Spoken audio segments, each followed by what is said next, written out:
ہماری زندگی میں جو معاملات ہوتے ہیں، ہماری کامیابی ناکامی، وہ ہمارے اوپر ہوتی ہے یا پھر پری ڈیفائنڈ ہے کہ ہماری نصیب میں کچھ چیزیں ہوتی ہیں ہمیں مل جاتی ہیں، کچھ ہمارے نصیب میں نہیں ہوتی وہ ہمیں نہیں ملتی؟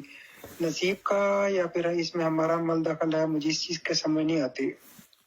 اس کے دو پورشن ہیں. ایک چیز ہے پری ڈیسائیڈڈ ہے اللہ کی طرف سے، وہ ہوتی ہیں جیسے آپ پیدا کہاں ہوئے ہیں، کس کے گھر ہوئے ہیں، مرد ہوئے ہیں کہ عورت ہوئے ہیں، تو یہ مرنا کہاں ہے، آپ کے شکل کیسے بنائی ہے، یہ اللہ تعالی کا اختیار ہوتا ہے، اس میں ہمارا اختیار نہیں ہوتا.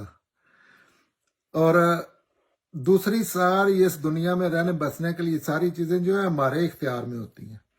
اللہ تعالیٰ اس میں مداخلت نہیں کرتے. وہ دنیا میں آنے والے ہر انسان کو دی جاتی ہیں کیونکہ یہ دنیا امتحان کے لیے بنی ہے، اور اگر اللہ تعالیٰ یہاں کی چیزیں ڈیسائیڈ کر دیں تو امتحان نہیں ہو سکتا. اس بیس پہ ہمارا اگلی دنیا کا فیصلہ ہونا ہے، جنت دوزخ کا نا.